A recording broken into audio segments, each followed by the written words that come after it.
যস্যা প্রসাদান্নগতি কুতয়পি ধ্যায়ং স্তুবং স্তস্য যশস্ত্রী সন্দং বন্দে গুরু শ্রী চরণারবিন্দম।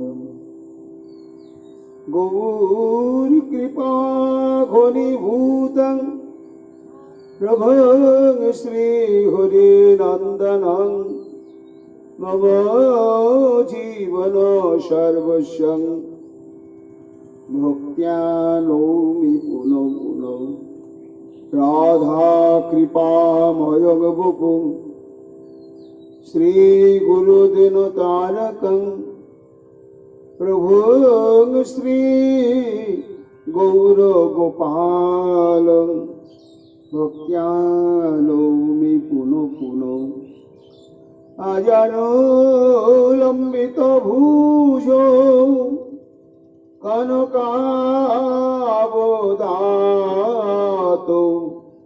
সংকীর্তনৈক পিতরো কমলায়তাক্ষো বিশ্বম্ভরো দ্বিজবরো যুগো ধর্ম পালো বন্দে জগৎ প্রিয় করো করুণায় অবতারো। আনন্দ লীলাময় বিগ্রহায় হেমাব দিব্য ছবি সুন্দরায় তস্मै মহাপ্রেম রস প্রদায় চৈতন্য চন্দ্রায় নমো নমস্তে। নিরানন্দমিদং সর্বং প্রেমানন্দস্পদে কৃতং যেন তং সততং বন্দে নিত্যানন্দ জগদ্গুরুং। শ্রী অদ্বৈত নমস্তুভ্যং কলিজন কৃপানিধে গৌরী প্রেম প্রদানায় শ্রী সীতাপতয়ে নমঃ। রাধিনী স্বরূপায় গৌরাঙ্গ সুহৃদায় চ ভক্ত শক্তি প্রদানায় গদাধর নমস্তুতে। প্রণমামি শ্রীবাসং তমাদ্যং পণ্ডিতং মুদা শ্রী গৌরাঙ্গ কৃপা পাত্রং কীর্তনানন্দ মানসম। গৌরী প্রেম প্রদাবৈব সর্বত্র সমদর্শিনে নারায়ণ সুতায় চ শ্রীমন্নরোহরয়ে নমঃ। বর্হাপিরবিরামং মৃগমদ তিলকং কুণ্ডলাক্রান্ত গণ্ডং কঞ্জাক্ষং কুম্ভকণ্ঠং স্মেত শুভগ মুখং সাদুর্নস্তু বেনুং শ্যামং শান্তং তিভঙ্গং রবি করবসন ভূষিতং বৈজয়ন্ত্যা বন্দে বৃন্দাবনস্থ যুবতী শতবৃতম ব্রহ্ম গোপাল বিশম। নমো নলিননেত্রায় বেণুবাদ্য বিনোদিনে রাধাধর সুধাপানং শালিনে বনমালিনে। হে কৃষ্ণ করুণা সিন্ধু দীনবন্ধু জগৎপতে গোপেশ গোপিকা কান্ত রাধাকান্ত নমস্তুতে। মুখং করোতি বাচালং পঙ্গুং লঙ্ঘয়তে গিরিম যাতি কৃপা তমহং বন্দে পরমানন্দ মাধবম। তপ্ত কাঞ্চন গৌরাঙ্গ গৌরাঙ্গী রাধে বৃন্দাবনেশ্বরী বৃষভানুসুতে দেবী তং নমামি হরিপ্রিয়ে মহাভাবস্বরূপাতং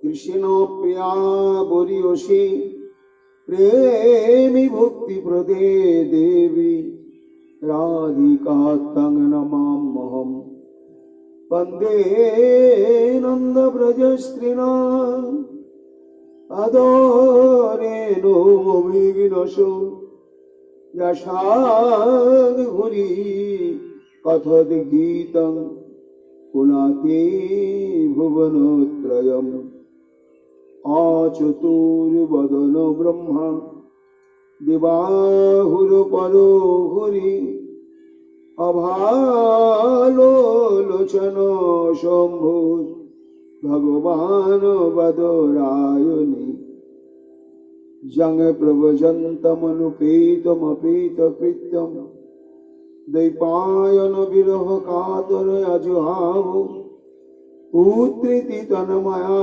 তয়া তরবয়োভিনিদুস্তং সর্বভূত হৃদয় মণিমান তস্মি তমাদিদেবম করুণানিধানম তমার বল্লভ সুহিতাবতারম অপারো সংসার সমুদ্র সেতুম ভজামহে শ্রীভাগবত স্বরূপম বাঞ্ছাকল্পতরুভ্যশ্চ কৃপা সিন্ধুভ্যেব চ পতিতানাং পাবনেভ্যো বৈষ্ণবেভ্যো নমো নমো।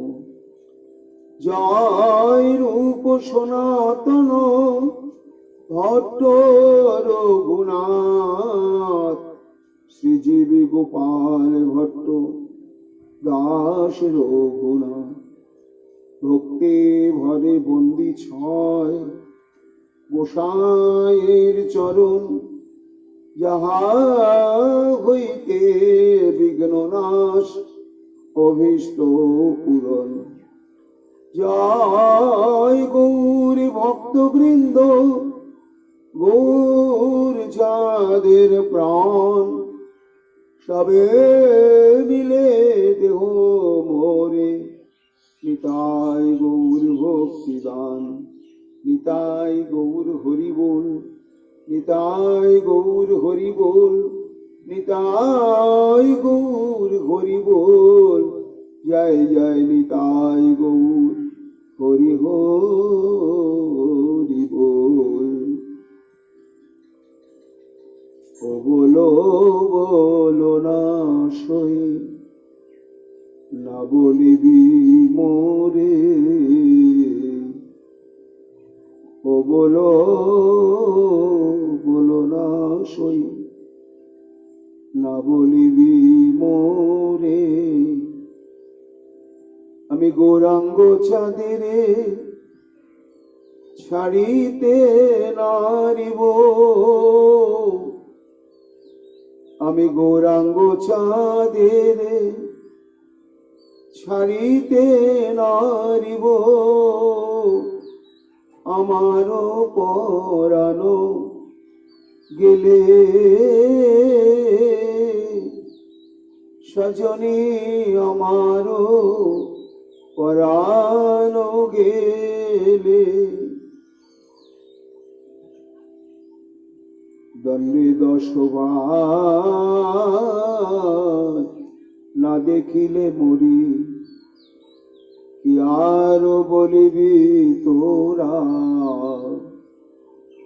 আমি দণ্ডে 10 বার না দেখিলে মরি কি আরো বলিবি তোরা। আমার ধর্ম কর্ম কুলের ভরম আমার ধর্ম কর্ম কুলের ভরম সকলি নাশিল গোরা সকলি নাশিল গোরা গৌরাঙ্গ লাগিয়া বনবাসী হব গৌরাঙ্গ লাগিয়া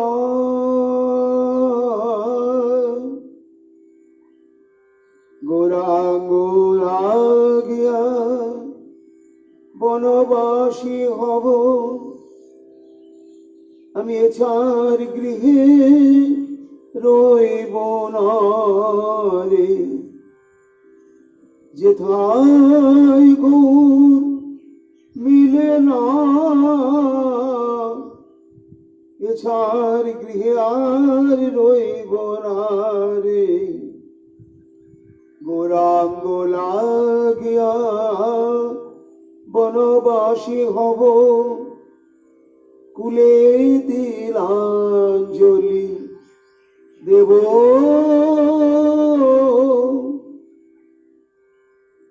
রাগ সুতা দিয়া চরণ দুখানি অনুরাগ সুতা দিয়া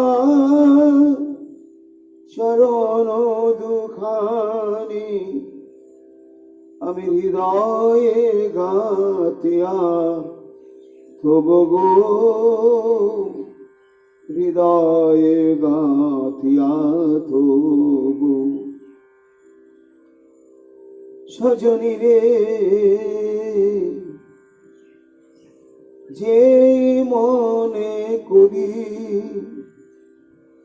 আমি গৌরাঙ্গ পাশরি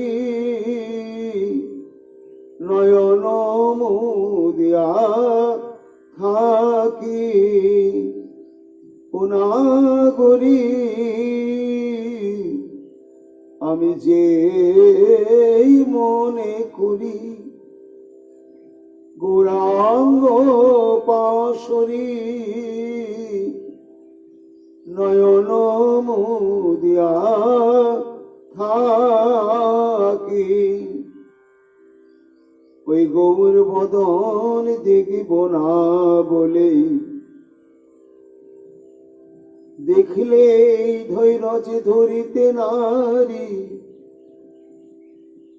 তাই গৌর বদন আর দেখিব না বলে নয়ন মুদিয়া থাকি আমি নয়ন মুদিয়া থাকি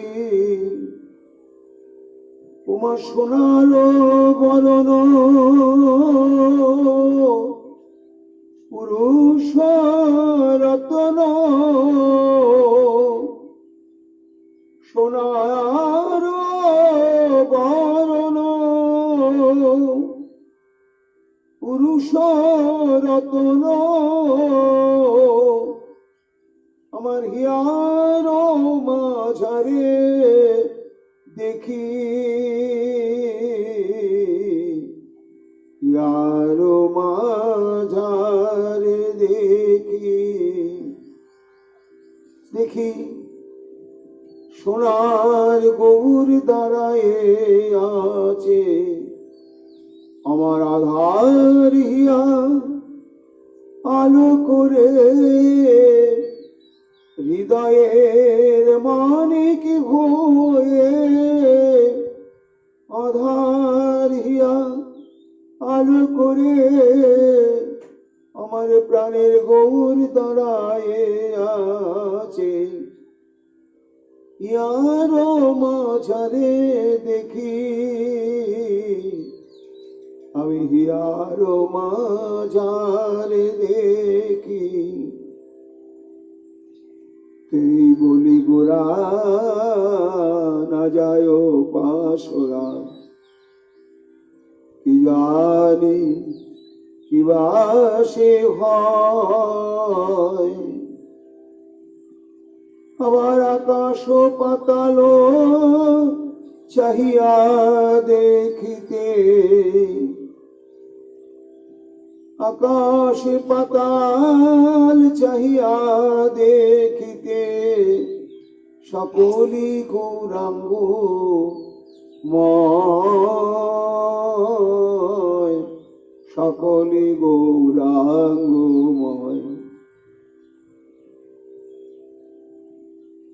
জগতময় গৌর হলো জলস্থল গগনে ত্রিভুবনময় গৌর হলো সকলি গৌরাঙ্গময় বামেতে দক্ষিণে সম্মুখে পশ্চিমে আবার জলের ভিতরে গোরা বামেতে দক্ষিণে সম্মুখে পশ্চিমে জলের ভিতর গোরা ওই জনমের মতো অঞ্জন হইয়া সজনী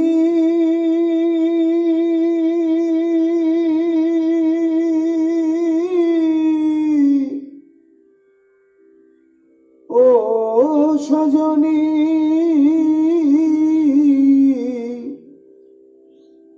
গৌর রূপে নয়ন দিয়ে আমার এমন হলো কিবা জনমের মতো অঞ্জন হইয়া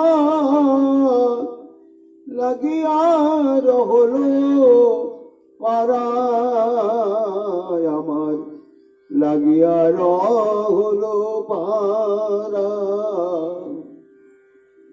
অঞ্জন হয়ে লেগে রইল আমার দুটি নয়নে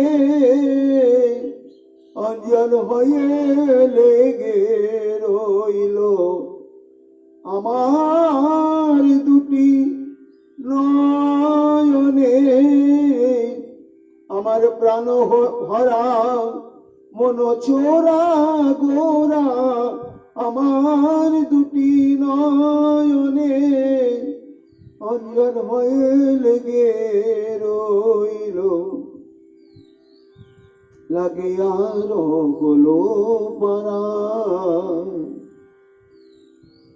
যখন দেখিবি তোরাও ভুলিবি আমার মতন হবি সজনী যখন দেখিবি তোরাও ভুলিবি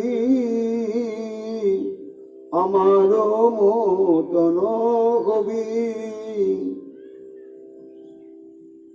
তখন কাঁদিয়া কাঁদিয়া বাউলিনি হইয়া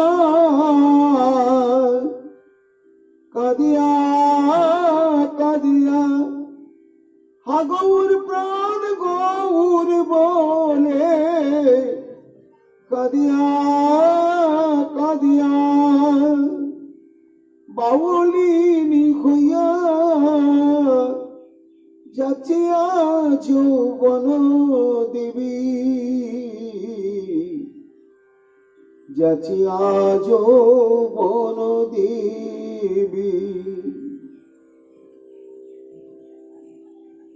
প্রাণ সহিতে টানা টানি হবে প্রাণ সহিতে টানা টানি হবে গরলে ভরিবে দেহা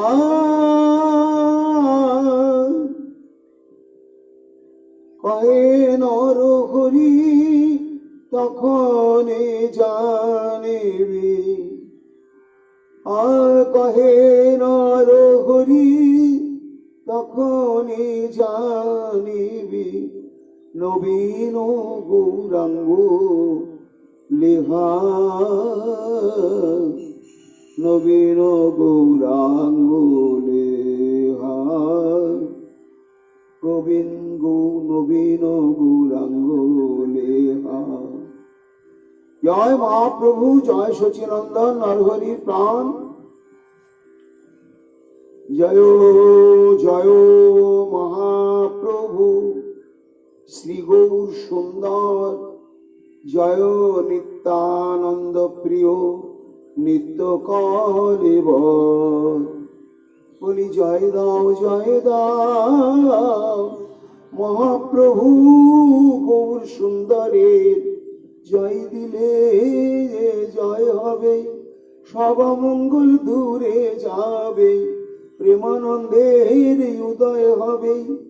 জয় দাও জয় জয় মহাপ্রভু শ্রী গৌর সুন্দর, জয় নিত্যানন্দ প্রিয় নিত্য কলেবর। কলিযুগ পাবন অবতার প্রেম পুরুষোত্তম ভগবান শ্রী চৈতন্য মহাপ্রভু বিশেষ কৃপা ভাজন মহর্ষি কৃষ্ণদ্বৈপায়ন বেদব্যাস অবতার পরম পূজ্যপাদ ছিল বৃন্দাবন দাস ঠাকুর তার শ্রী শ্রী চৈতন্য ভাগবতে আদি খণ্ডে দশম অধ্যায়, গতকাল নবম অধ্যায় সমাপ্ত হয়ে গিয়েছে, দশম অধ্যায় শুরু করতে চলেছেন। তার প্রারম্ভে মঙ্গলাচরণ করছেন। গ্রন্থারম্ভে করি মঙ্গলাচরণ, যাহা হইতে হয় সর্ববিঘ্ন বিনাশন। সমস্ত কাজে ভগবানকে স্মরণ করে তাঁর কৃপা আশীর্বাদ প্রার্থনা করে আমাদের সমস্ত কাজে ব্রতী হতে হয়। তাই হে প্রভু, জয় জয় মহাপ্রভু শ্রী গৌর সুন্দর। কি বলছেন? কৃষ্ণদ্বৈপায়ন বেদব্যাস অবতার, অর্থাৎ সাক্ষাৎ বৃন্দাবন দাস, সেই ব্যাসদেব। ব্যাসদেব বলেছেন কৃষ্ণ কথা, আর সেই ব্যাস অবতার বৃন্দাবন দাস ঠাকুর কলিতে সে গৌর কথা বলছেন। তাই যেন ভক্তগণ প্রশ্ন করছেন, ব্যাসমণি তুমি যখন ভাগবত লিখেছ তখন তো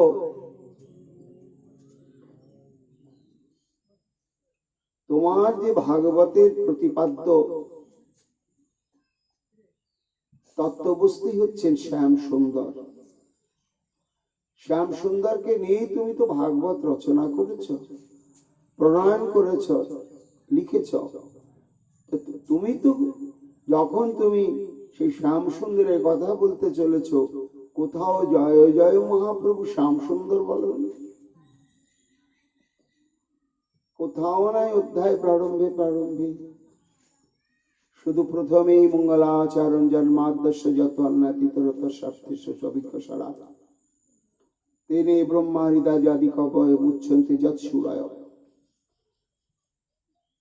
সেই তুমি যখন এই নবদ্বীপ লীলা বর্ণনা করছো, তখন খুব আড়ম্বরের সঙ্গে উল্লাসের সঙ্গে একবার নয় দুবার জয় জয় মহাপ্রভু শ্রী গৌর সুন্দর। শ্যাম সুন্দরের এত জয় না দিয়ে তুমি গৌর সুন্দরের জয় দিচ্ছ কেন? তাহলে কি শ্যাম সুন্দর হতে গৌর সুন্দরের কিছু উৎকর্ষ রয়েছে? ব্যাস অবতার বৃন্দাবন দাস ঠাকুর বলছেন, ভক্তগণ আছে তো, থাকবে না কেন? একই জিনিস কালের প্রভাবে তার অনেক কিছু পরিবর্তন হয়, হয় না? তার বাস্তব দৃষ্টান্ত দেখুন। এখন তো জ্যৈষ্ঠ মাস, আমের মাস। আম যখন কাঁচা থাকে তখন তার রংটা কেমন আর তার স্বাদটা কেমন। ওই আমটাই যখন পেকে টুসটুসে হয়ে যায়, তখন হলুদ হয়ে যায়, লালচে হয়ে যায়, আর তখন তার স্বাদ আর সৌগন্ধ অদ্ভুত হয়ে যায়। শ্যাম সুন্দর হচ্ছে আমার কাঁচা আম। ওই কাঁচা আমটাই গৌর হয়ে গেল, পেকে টুসটুসে হয়ে একেবারে হলুদ বরণ হয়ে গিয়েছে। হয়ে গিয়ে তার স্বাদ, তার কার্যকারিতার শক্তি অনন্ত কোটি গুণ বৃদ্ধি লাভ করেছে। এই জন্য সেই শ্যাম সুন্দরী গৌর সুন্দর, কিন্তু শ্যাম সুন্দরের জয় না দিয়ে আমি গৌর সুন্দরের জয় দিচ্ছি। কেন দিচ্ছি না, ওই দেখো শ্যাম সুন্দর যা পারেননি, ওই শ্যাম সুন্দরী যখন আবার গৌর সুন্দর হয়েছেন, তা তিনি করেছেন। কি করেছেন? কৈবল্যং নরকায়তে ত্রিদশ পুরাকাশ পুষ্পায়তে দুর্দান্তে ইন্দ্রিয় কাল সর্প পটলি প্রখ্যাত দংষ্ট্রায়তে বিশ্বঙ্গ পূর্ণ সুখায়তে বিধি মহেন্দ্রাদিশ্চ কীটায়তে যত কারুণ্য কটাক্ষ বৈভবতাং তং গৌরমেব স্তুমঃ। শ্যাম সুন্দর যা পারেননি, আমার গৌর সুন্দর তাই করেছে। কি করেছেন? কৈবল্যং নরকায়তে। কার কাছে? কোন সমাজের কাছে? যত কারুণ্য কটাক্ষ বৈভবতাং তং। এই কলিযুগে যিনি এই মহাবদান্যাবতার আমার গৌর সুন্দরের অযাচিত কৃপা কটাক্ষ প্রাপ্ত হয়েছেন, তার কি হয়েছে? কৈবল্যং নরকায়তে। অর্থাৎ যাদের কাছে কৈবল্য মুক্তি মানে হচ্ছে মোক্ষ। মোক্ষ মানে হচ্ছে ব্রহ্মের সঙ্গে বিলীন হয়ে যাওয়া। এই ব্রহ্মের সঙ্গে একীভূত বিলীন হয়ে যাওয়ায় ভজন সাধনের শেষ কথা, চরম কথা, এবং ওই ব্রহ্ম হয়ে যাওয়াতেই নাকি চরম আনন্দ। এই আনন্দে, এই তৎপরতায় যারা একেবারে উৎসর্গীকৃত প্রাণ হয়ে ডুবেছিল, যেই মহাপ্রভু অবতীর্ণ হলেন এবং যখন নাম কৃষ্ণ প্রেমের বন্যায় সমগ্র ভারতবর্ষ একেবারে মহাপ্লাবিত করে দিলেন, তখন সেই প্লাবন ডুবলো নাকি? সবাই ডুবলো। জ্ঞানীরা ডুবলো, কর্মীরা ডুবলো, যোগীরা ডুবলো, ভোগীরা ডুবলো, পতিত পাষণ্ডী সবাই ডুবলো। তো যারা এতদিন মোক্ষানন্দ জীবনের চরম লক্ষ্য বস্তু, কাম্য বস্তু, প্রয়োজনীয় পুরুষার্থ, এই ধারণায় বশীভূত হয়ে যারা তাতেই ডুবেছিল, যখন মহাপ্রভুর কৃপা দৃষ্টি তাদের উপর গিয়ে পড়ল, তখন কৈবল্যং নরকায়তে, সেই মোক্ষ ব্রহ্মানন্দ,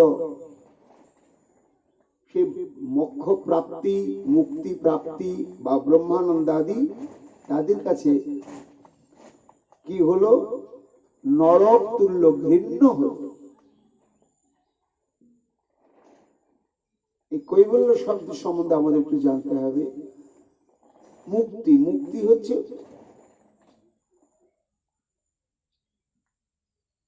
পঞ্চবিধা মুক্তি: সালোক্য, সামীপ্য, সারূপ্য, সাযুজ্য আর শাস্তি। সালোক্য মানে সাধন ভজন করে ভগবান যে ধামে অবস্থান করছে সেই ধামে আমার স্থিতি হয়ে গেল, এটাকে বলা হচ্ছে সালোক্য মুক্তি।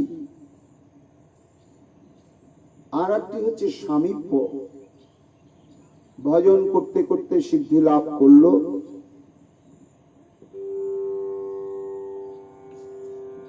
তখন তার স্থিতি হলো ভগবানের নিকটে, তাকে সামীপ্য মুক্তি বলা হচ্ছে। আবার ভজন করতে করতে শ্রী ভগবানের ন্যায় বিগ্রহ স্বরূপ প্রাপ্ত হলো। যেমন বৈকুণ্ঠে ভগবান চতুর্ভুজ, আবার বৈকুণ্ঠের যত দাস, দারোয়ান থেকে আরম্ভ করে যত যত দাস রয়েছে সবাই চতুর্ভুজ। ওখানে কারো দু হাত নেই, সবার চার হাত, ঠিক নারায়ণের মতোই দেখতে। এইভাবে যারা বৈকুণ্ঠাদিতে দাস্য পদ প্রাপ্ত হলো সারূপ্য, তাদের চেহারাটা ভগবানের ন্যায় হয়ে গেল, এটাকে বলা হচ্ছে সারূপ্য মুক্তি। আর শাস্তি হচ্ছে ভগবানের ন্যায় ঐশ্বর্য প্রাপ্ত হওয়া। এই চারটি গেল। আর সর্বশেষ হচ্ছে সাযুজ্য। সাযুজ্য মানে হচ্ছে ভগবানের সঙ্গে যুক্ত হয়ে যাওয়া। আবার এই সাযুজ্য মুক্তি দুই প্রকার রয়েছে, একটি হচ্ছে ব্রহ্ম সাযুজ্য, আর একটি হচ্ছে ঈশ্বর সাযুজ্য। ব্রহ্ম সাযুজ্য মানে হচ্ছে জ্যোতির মধ্যে বিলীন হয়ে যাওয়া। ব্রহ্ম হচ্ছে পরমেশ্বরের অঙ্গ ছটা বা জ্যোতি, সে জ্যোতির সঙ্গে বিলীন হয়ে যাওয়া, এটাকে বলা হচ্ছে ব্রহ্ম সাযুজ্য। আর ভগবানের যে শ্রী বিগ্রহ, সে বিগ্রহের সঙ্গে মিশে যাওয়া, এটাকে বলা হচ্ছে ঈশ্বর সাযুজ্য। সামগ্রিক ভাবে এগুলোকেই বলা হয় কৈবল্য মুক্তি। মহাপ্রভু অবতীর্ণ যখন হননি তখন এটাই ছিল পারমার্থিক ভজন রাজ্যের শেষ কথা। এবার মহাপ্রভু যখন এসে পঞ্চম পুরুষার্থ কৃষ্ণ প্রেমের সংবাদ শুধু ঘোষণা করলেন না, সমস্ত অযোগ্য জীবগণকে অযাচিত কৃপা করে যোগ্যতা প্রদান করে আস্বাদন করিয়ে দিলেন। তখন উথাল পাথাল কৃপা দৃষ্টি পড়ল সবার উপরে। তো যাদের যাদের উপরে কৃপা বৃষ্টি পড়লো, ওই কৈবল্যকামীদের অবস্থা কি হলো? তখন সেই কৈবল্য অর্থাৎ পঞ্চবিধা মুক্তিতে সিদ্ধি লাভ করার কথা ভাবলেই নরক যন্ত্রণার মতো তাদের ভেতরে একটা যন্ত্রণা আর ঘৃণা আসত।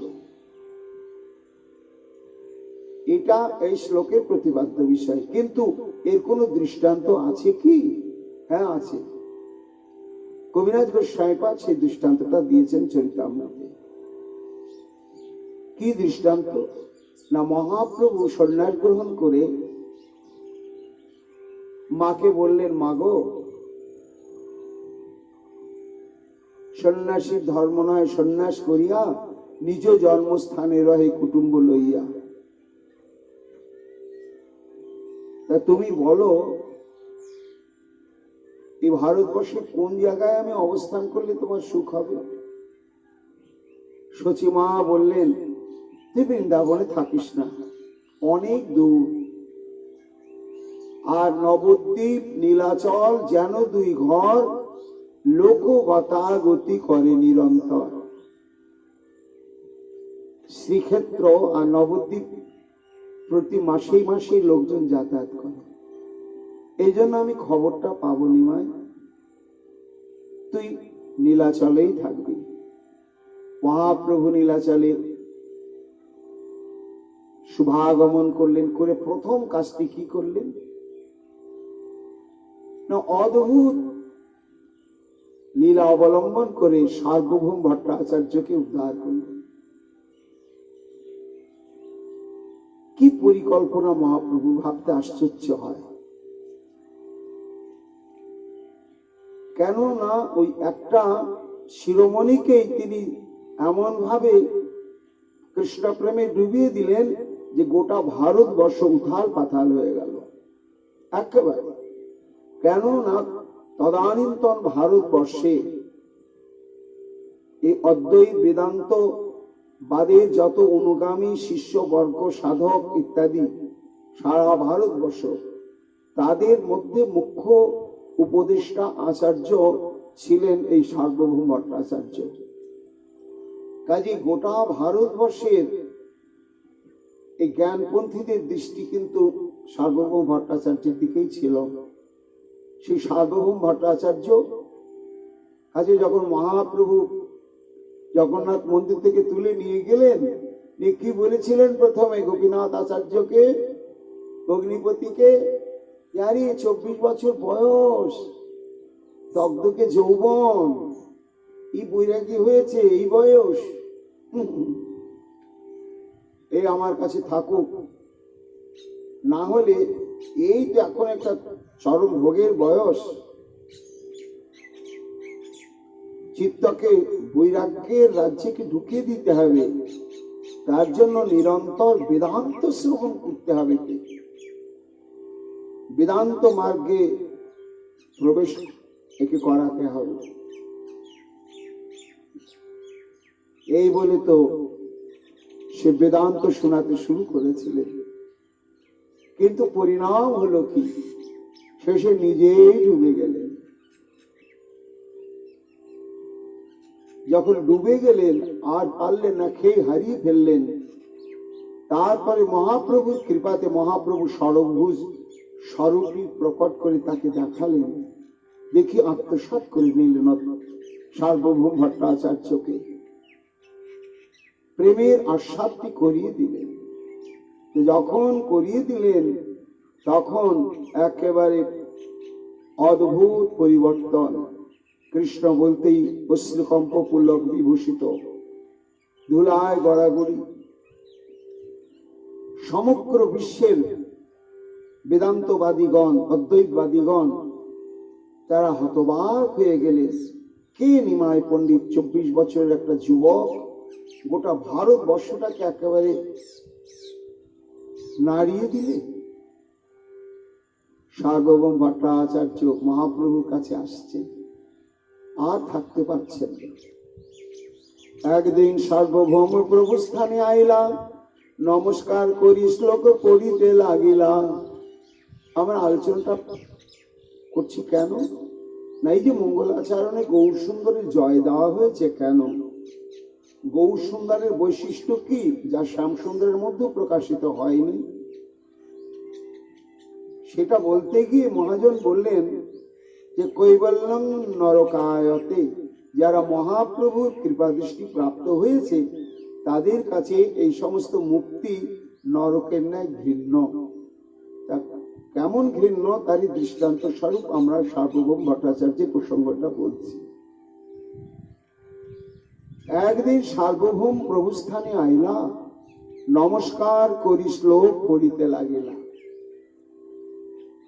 ভাগবত পড়েছেন দিগ্গজ মহাপণ্ডিত, কিন্তু পড়েছেন ভাগবতের মধ্যে, পড়ে যাননি, ডুবে যাননি কোনোদিন। আর এই মহাপ্রভুর কৃপা হয়েছে, তাই এইবার ভাগবত রসে ডুবে গিয়েছেন সার্বভৌম ভট্টাচার্য। এসে শ্লোক পড়ে প্রণাম করলেন, নমস্কার করি শ্লোক পড়িতে লাগিলাম। কি শ্লোক পড়লেন? ভাগবতের ব্রহ্ম স্তবের শ্লোক পড়িলা, শ্লোক শেষে 2 অক্ষর পাঠ ফিরাইলা। শ্লোকটি হচ্ছে ব্রহ্মস্তুতি। সমস্ত বাছুরগুলো আর সখাদের চুরি করেছেন, তারপরে বুঝতে পেরেছেন যে আমি কি ভুল করেছি, তখন সেই লুকিয়ে রাখা বাছুরগুলোকে আর কৃষ্ণের সেই সখাগণকে ফিরিয়ে দিয়ে ব্রহ্মা নিজের অপরাধ স্বীকার করে স্তুতি করছিলেন। এই স্তুতির মধ্যে একটি শ্লোক বলেছিলেন, সেই শ্লোকটি মহাপ্রভুর সামনে প্রণাম করে এসে বলছেন সার্বভৌম ভট্টাচার্য। কিন্তু ভাগবতের শ্লোকের শেষে যে শব্দটা দেয়া আছে, সার্বভৌমটাকে পাল্টে দিয়ে শ্লোকটা বললেন। কি পাল্টালেন আর কি ছিল? তত্তে অনুকম্পাং সুসমীক্ষ মানম ভুজন এবাত্মকৃতং বিপাকম হৃদবাগ বপুভীর বিধন নমস্তে জীবিত যো মুক্তি পদে সদায় ভাগ। এটি হচ্ছে ব্রহ্মা কর্তৃক কথিত শ্লোক, মুক্তি পদে দায় ভাগ, যার ভাবার্থটা হচ্ছে এই যে, হে প্রভু, আমি যদি নিজ কৃতকর্মের ফল অনুভব করে অনুশোচনার আগুনে দগ্ধীভূত হয়ে অকপট চিত্তে তোমার চরণে যদি আমি শরণাগত হয়ে পড়ে থাকি, তুমি কৃপা যদি নাও করো, তবু আমি কিন্তু তোমার কৃপা পাব। এটাই বলতে চাইছেন। কেমন? তত্ত্বে অনুকম্পাং সুসমীক্ষ মানব ভোজ্যানম এবাত্মকৃতম বিপাকম। সংসারে মানুষ যারা বুঝতে পেরেছে আমার জীবনে যত দুঃখ, কষ্ট, বিপদ, আপদ, যত ব্যথা, বেদনা, বঞ্চনা, অভাব, অনটন, যত কিছু, এটা কারোর জন্য নয়, এটা আমারই সৃষ্টি করা। আমি সৃষ্টি করেছি, পূর্ব জন্মে এমন এমন কোন কর্ম করেছি, সেই কর্মের প্রতিফল আমি পাচ্ছি, আমি পাবো। তাই হে গোবিন্দ, এর থেকে আমি মুক্ত হতে চাই না। আত্মার ধর্ম তোমার সেবা করা, ভজন করা। তাই আমার যত কর্মফল ভোগ, সেটা আমারই কৃতকর্ম, আর তুমি আমাকে কৃপা করে ভোগ করাচ্ছ, এটা তোমার আশীর্বাদ। এই মনে করে যারা একদিকে নিজের ব্যথা বেদনায় ছটফট করে, আর একদিকে প্রাণ ভরে হরিবোল হরিবোল নাম সংকীর্তন আদি করে, এইরকম যারা কায়, মন এবং বাক্য এক করে তোমার ভজনা করে চলেছে, তুমি যদি কৃপা নাও করো, তাহলে তারা তোমার কৃপা পাবে। মুক্তি পদে দায়ভাগ, তোমার চরণে তারা দায়বদ্ধ। কেমন দায়বদ্ধ? না, পিতা যেমন বেঁচে থাকতে ছেলেদের সম্পত্তি লিখে দিয়ে যায় না বা গেল না, এবার পিতার অবর্তমানে সেই সম্পত্তিটাকে বেদখল হয়ে যায়। অন্য কেউ কি দখল করতে পারে? ভোগ করতে পারে? পারে না, ছেলেরাই পায়। দিয়ে যায়নি, পেল কি করে? উত্তরাধিকার সূত্রে। কেন? এই যে দলিল রয়েছে, ডকুমেন্ট রয়েছে, আই কার্ডে পিতার নাম, আধার কার্ডে বাবার নাম আছে, এটা ওর বাবার সম্পত্তি, ও পাবেই। বাবা না দিলেও যেমন উত্তরাধিকার সূত্রে বাবার সম্পত্তি পুত্রগণ পায়, তবে দুরকম ছেলে পায় না। মরা ছেলে যে মরে গিয়েছে, সে তো আর বাবার সম্পত্তি পাবে না। আর বাবা বেঁচে থাকতে থাকতে যাকে তেজ্য পুত্র করে দিয়েছে, এরকম হয়। কোর্টে গিয়ে আমি তেজ্য পুত্র ঘোষণা করলাম, তখন আমার সম্পত্তি সেও আর দাবি করতে পারবে না। এছাড়া যে পুত্রটি মরেনি, তেজ্য পুত্র নয়, বেঁচে আছে, তাকে যদি বাবা লিখে নাও দেয়, উত্তরাধিকার সূত্রে সে পেয়ে যায়। এই জন্য আমিও তোমার কৃপা থেকে বঞ্চিত হব না। তা এই যে যো মুক্তি পদে দায়ভাগ, এইটা ভাগবতের শ্লোক। আর মহাপ্রভুর কাছে সেই সার্বভৌম ভট্টাচার্য বলছেন, তত্ত্বে অনুকম্পাং সুসমীক্ষ মহান ভুজানো এবাত্মকৃতং বিপাকম হৃদবাগ বপুভীর বিধন্নমস্তে জীবিত চো ভক্তি পদে সদায় ভাগ। মুক্তিপদ না বলে ভক্তিপদ বললেন। যখন ভক্তিপদ বলেছেন, মহাপ্রভু বলছেন এ কি হলো পণ্ডিত? প্রভু কহে মুক্তি পদে ইহা পাঠ হয়, ভক্তি পদে কেন পড়ো তুমি, কি তোমার আশয়? সার্বভৌম শ্লোকে তো মুক্তিপদ শব্দটা আছে, আর তুমি ভক্তিপদ বলছো কেন? তা নিশ্চয় কিছু একটা ভাবনা চিন্তা করে তুমি ভক্তিপদ বলছো। হ্যাঁ, এটা ব্যাসদেবের লেখা সুকমুনির বলা শ্লোক মুক্তিপদ, আর তুমি তাতে ভক্তিপদ লাগিয়ে দিলে। তা কেন লাগালে, এই কারণটা আমি একটু জানতে চাই। ভট্টাচার্য কহে মুক্তি নহে ভক্তি ফল, ভক্তি বিমুখের হয় দণ্ড কেবল। সার্বভৌম বলছেন, প্রভু যারা এই নববিধা ভক্তির একটা অঙ্গকেও অবলম্বন করে তোমার সুখের নিমিত্ত প্রাণ ভরে ভজন করে চলেছে, এই ভক্তি অনুশীলনের ফল মুক্তি নয়, কোন মুক্তি নয়, মুক্তি তো নয়, বরং দণ্ড কেবল, শাস্তি সেটা। কৃষ্ণের বিগ্রহ যেই সত্য নাহি মানে, যেই নিন্দা যুদ্ধাদি করে তার শনে, সেই দুয়ের হয় দণ্ড সাজুজ্য মুক্তি, তার মুক্তি ফল নহে যেই করে ভক্তি। সার্বভৌম ভট্টাচার্য বলছেন, ও প্রভু, এই কৈবল্য মুক্তি মানে ব্রহ্মজ্যোতি বা ঈশ্বরের সঙ্গে মিশে যাওয়া, এই তো। সেটা তো বিনা ভজনেই হয়, তার জন্য তো ভজন সাধন ভক্তি করতে হয় না। কেন না, শাস্ত্র বলছে ভগবানের হাতে যারা নিহত হলো, প্রভু রামচন্দ্রের হাতে যত যত রাক্ষস দেহ রেখেছে, সব তারা ব্রহ্ম সাযুজ্য লাভ করেছে। আর যারা ভগবানের সঙ্গে শত্রুতা করেছে, যেমন শিশুপাল অজস্র কৃষ্ণ নিন্দা, কংস অজস্র কৃষ্ণ নিন্দা, কিন্তু এদের কি গতি হলো না, দেহান্তে এরা ভগবানের সঙ্গে মিশে গেল। তাহলে চিন্তা করো, যে ব্রহ্ম সাযুজ্য ওই ভগবানের হাতে নিহত শত্রুরা প্রাপ্ত হয় আর নিন্দুকরা প্রাপ্ত হয়, আর যিনি প্রাণ ভরে নিজে কর্মফল ভোগ করে ভজন করে চলেছেন, সেইটাই কি তারও হবে? একই রকমই পাওনা হবে? কখনো হতে পারে না, হতেই পারে না।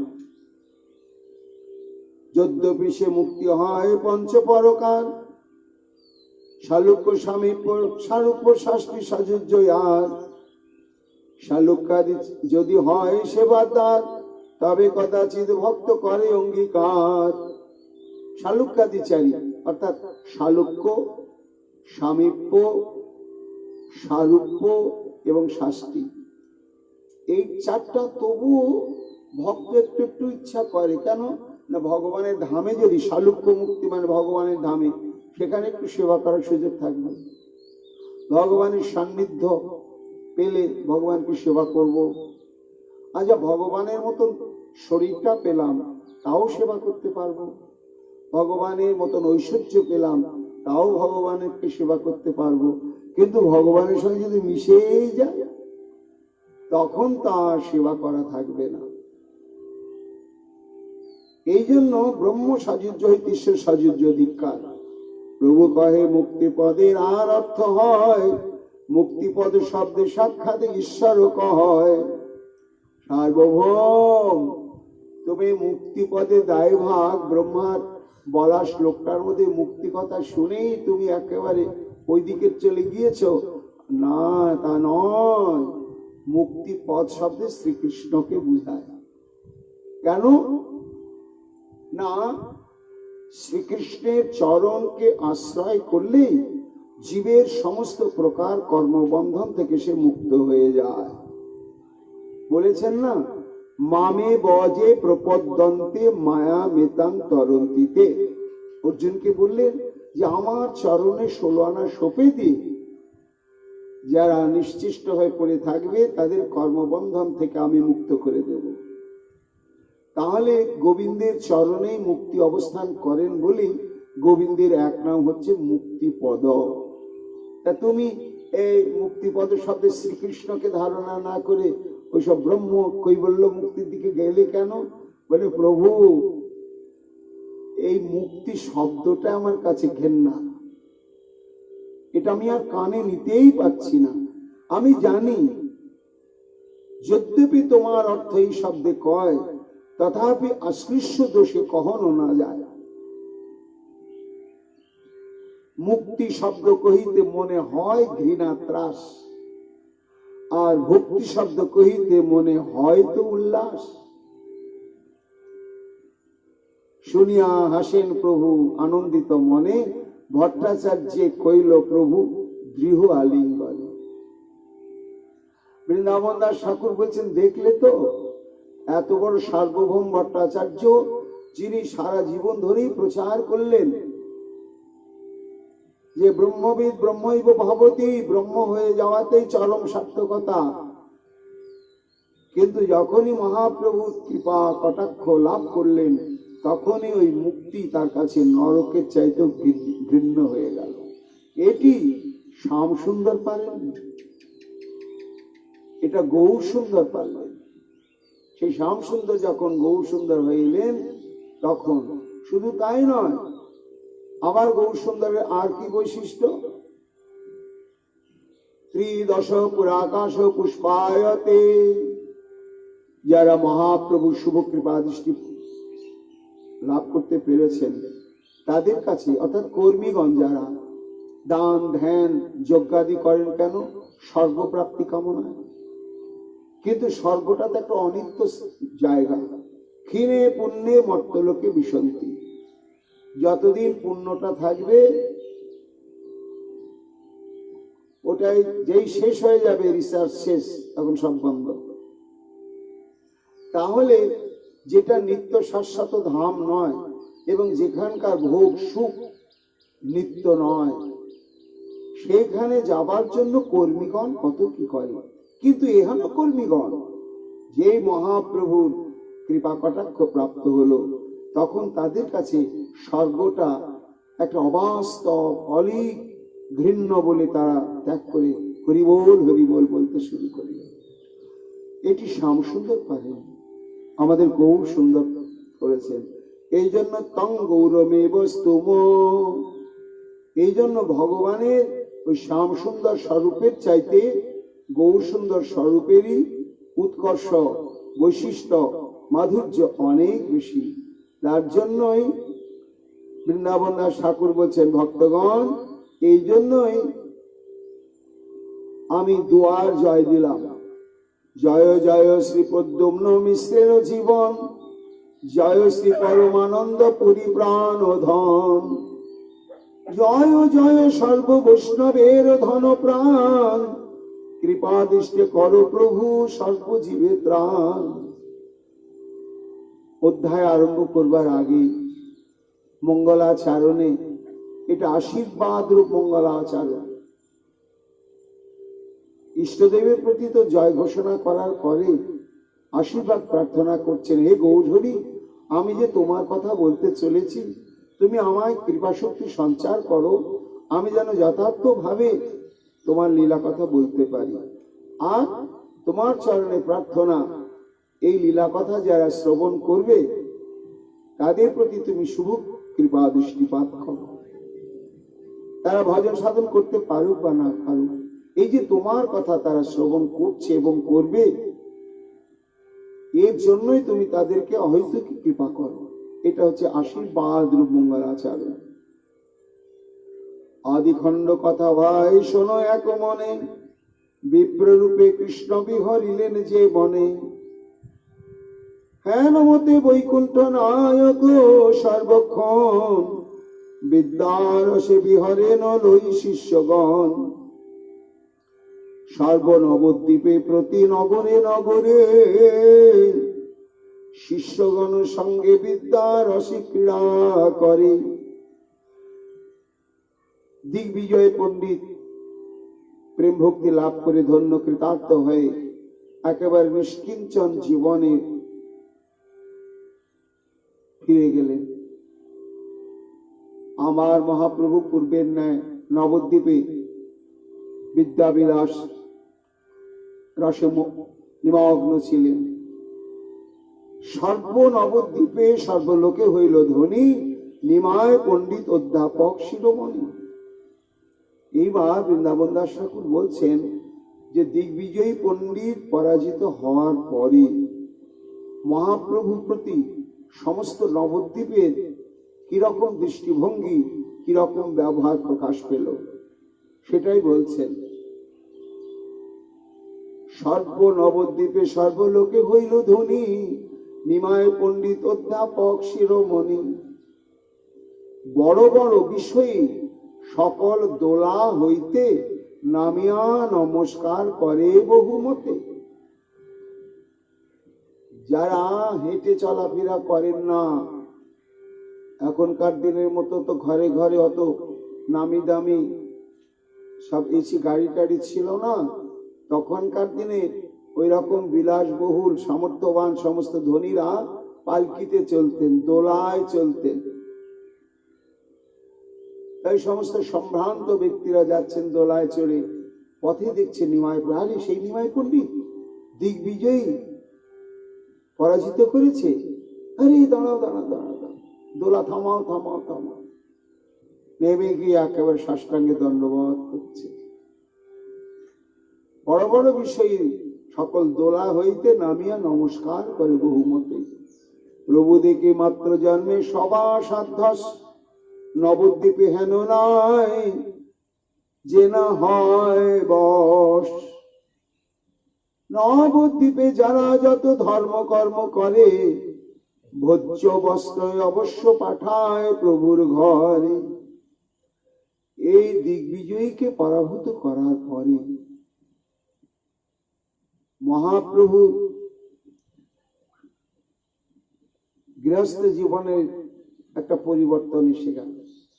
চারিদিকে এমন প্রভাব বিস্তার হয়ে গেল, চেনা না জানা, বলে না বলে, যার যেমন ইচ্ছা ধান, এবার শ্রী বিষ্ণু চাল, আটা ইত্যাদি ইত্যাদি বস্ত্র, ভোগের যত যত সামগ্রী সব পাঠাতে শুরু করলেন। এত বড় পণ্ডিত আমাদের নবদ্বীপের কর্প। বৃন্দাবন দাস ঠাকুর বলছেন মহাপ্রভু বিবাহিত, লক্ষ্মী প্রিয়াকে নিয়ে তিনি গৃহস্থ জীবন যাপন করছেন। ভগবান এইরকম গৃহস্থ যাপন করেছিলেন দ্বারকা লীলায়। দ্বারকা লীলায় তার তিনি তো এক পত্নী গৃহস্থ জীবন যাপন করেননি, 16,108টি তার গৃহিণী, আর এই 16,108টি হচ্ছে রাজপ্রাসাদ। প্রত্যেক রাজপ্রাসাদে আলাদা আলাদা আপন আপন রানীরা বসবাস করে। তাদের পুত্র কন্যাদি হচ্ছে কৃষ্ণের ঔরসে। নারদের একবার কৌতূহল হয়েছিল, ঠাকুর এটা সামলাচ্ছে কি করে গো? হ্যাঁ, উনি তো একা স্বামী, আর 16,108 জন মহিষী। তা যদি একদিন একদিন করে থাকেন তাহলে 365 জনের বেশি আর কেউ পাবে না। আর এই 16,108 কৌতূহল হলো, দেখি তো। তখন দেবশ্রী নারদ নাম গান গাইতে গাইতে রুক্মিণী ভবনে গিয়ে উপস্থিত হয়েছেন। ওমা দেখছেন সেখানে শ্রীকৃষ্ণ প্রাতঃস্নান আদি করে দাদার সঙ্গে তিলক ধারণ করে ঠাকুর ঘরে যাওয়ার জন্য প্রস্তুত হচ্ছে, গৃহস্থ সংসারী। প্রাতঃকর্ম করতে হবে। এমন সময় নারদের কণ্ঠস্বর শুনে, আরে আরে আরে রুক্মিণী কি, আরে জলদি আনা জলদি আনা, আরে ব্রাহ্মণ ব্রাহ্মণ আ গিয়া। দৌড়ে সে শ্রীকৃষ্ণ তার চরণ ধৌত করবার জন্য তোড়জোড় করছে। ভালোই তো মজা, তাহলে তো তুমি এখানেই আছো। হ্যাঁ, আর বাকিরা কি করছে একবার দেখি। ওমা, সত্যভামার ঘরে গিয়ে দেখছেন ওখানে বসে বসে ভোজন করছেন আর সত্যভামার সঙ্গে গল্প করছেন। কি কেমন মজা। তারপরে গিয়ে কালিন্দীর ঘরে গিয়ে দেখছেন ওইখানে শ্রীকৃষ্ণ শয়ন করে আছেন, কালিন্দী পদসেবা করছে। এইভাবে 16,100 রানীর ঘরেই, প্রত্যেকের ঘরে ঘরেই নারদ গিয়ে দেখছেন সব জায়গায় শ্রীকৃষ্ণ একই রকম নয়, এক এক জায়গায় এক এক রকম কর্মে অদ্ভুত ভাবে মগ্ন রয়েছেন। তখন ভাবলেন, ও আমি ভুলে গিয়েছিলাম, এতে চাংশ কলা পুংস কৃষ্ণস্তু ভগবান স্বয়ং। এর পক্ষে সবই সম্ভব, অসম্ভব নয়। তা সেখানে যে গারস্থ লীলা তিনি আস্বাদন করেছেন, লোকশিক্ষার জন্য তেমন কিছু করতে পারেন। শ্রীকৃষ্ণের দ্বারকা লীলার যে গৃহস্থ লীলা, সেই লীলার কোন দৃষ্টান্ত সিদ্ধান্ত আস্বাদন কিন্তু ভাগবতে নেই। ওইটুকুনি আছে যে নারদ কৌতূহল বশত এইভাবে দর্শন পেয়েছিলেন। কিন্তু শ্রীমন মহাপ্রভু যখন লক্ষ্মীপ্রিয়াকে বিবাহ করলেন, তখন তার গারস্থ জীবনটি অদ্ভুত মহিমামণ্ডিত হয়ে লোকশিক্ষার ক্ষেত্রে একটা চরম দৃষ্টান্ত হয়ে থাকলো। জগৎকে দেখালেন যে কৃষ্ণ ভজন করতে গেলে সংসার ছাড়তে হয় না। গৃহস্থ জীবনও খুব মূল্যবান জীবন। ভাগবত বললেন, সর্বাশ্রমানুপাদায় শাস্ত্রমেন কলত্রবান বেশান্নব মত্তেতি জল জানৈর যথার নবম। মহামণি কুশ্যপ তার সহধর্মিনী দিতিকে বলছেন, দেখো দিতি, এই যে স্বামী স্ত্রী নিয়ে গৃহস্থ জীবন, এর তুলনা হয় না, একেবারে তুলনা হয় না। কেন না, এই গৃহস্থ জীবনের উপরে ওই ব্রহ্মচর্য আশ্রম, বানপ্রস্থাশ্রম, সন্ন্যাসাশ্রম নির্ভর করছে। গৃহস্থগণই এদেরকে পালন পোষণ আদি করছে। এই জন্য অতিথি সেবা পরায়ণ হয়ে কেবল আত্মসুখ বিলাসের জন্য নয়, একা পারা যাবে না, একজনকে ঘর সামলাতে হবে আর একজনকে বাইরে সামলাতে হবে, তাই স্বামী স্ত্রী। কিন্তু দুজনার একটা আদর্শ হবে কি না, আমাদের যা কিছু সব আমাদের জন্য নয়, এই সমস্ত সাধুদের জন্য। এইভাবে যারা সমস্ত আশ্রমগুলিকে সহায়তা করে যারা জীবন যাপন করে, তাদের কাছে এই গৃহস্থ জীবনটা জলজাহাজের ন্যায়। জলজাহাজকে আশ্রয় করলে যেমন অনায়াসে বিস্তৃত সমুদ্র পার হয়ে ওই পারে পৌঁছে যাওয়া যায়, তেমনি সাধু সেবা ব্রত নিয়ে যদি কোনো গৃহস্থ স্বামী স্ত্রী এক মন এক প্রাণ হয়ে তারা কৃষ্ণানুশীলন করে, তখন তারা সংসার ত্যাগ করে বনে জঙ্গলে গিয়ে কঠোর তপস্যা নাই বা করুক, ভবসমুদ্র পার হয়ে গোবিন্দের চরণ পাবেই পাবে। এই জন্য গৃহস্থ ধর্মের তুলনা নেই। জামাশ্রিতেন্দ্রিয়ারাতিম দুর্জয়ানিতরাশ্রমৈ বয়ং জয়ম ইলাভীর দুষ্যুন দুর্গপতির যথা। আরো গৃহস্থাশ্রম একটা নিরাপদ সুসংরক্ষিত শিবির। কেমন না, যুদ্ধক্ষেত্রে যে সমস্ত সৈনিক ফাঁকা জায়গা থেকে যুদ্ধ করে, তারা কিন্তু নিরাপদ নয়, এক সময় তারা আক্রান্ত হয়ে শেষ হয়ে যায়। আর যারা সুসংরক্ষিত ভাবে যুদ্ধ করে তাদেরকে কিন্তু কবজা করা যায় না। সংসার হচ্ছে ঠিক তেমনি, এটা একটা দুর্গ। এইখান থেকে যদি কাম, ক্রোধ, লোভ, মোহ, মদ, মাৎসর্যাদি এই মহাশত্রুগণ এদের সঙ্গে যদি যুদ্ধ করা যায় তাহলে আত্মরক্ষা হয় তাড়াতাড়ি। কিন্তু একজন ত্যাগী পারে না, সেসব পথভ্রষ্ট হয়ে যায়, যেটা গৃহস্থ লোকের নেই। এই জন্য গৃহস্থ্রম হচ্ছে সর্বশ্রেষ্ঠ আশ্রম। মহাপ্রভু লক্ষ্মীপ্রিয়াকে নিয়ে গৃহস্থের কি কর্ম উদ্দেশ্য সেটি এবার প্রকাশ করছেন। প্রভু পরম ব্যয়ী ঈশ্বর ব্যবহার, দুঃখিতের নিরবধি দেন পুরস্কার। মহাপ্রভু দান ধ্যানের হাত রাখুক, সংসারে আছে কি নেই সবটাই দিয়ে দিচ্ছি, রাত্রিবেলা কি হবে এইসব ভাবনা চিন্তা নেই। আছে দিয়ে দাও, আছে দিয়ে দাও।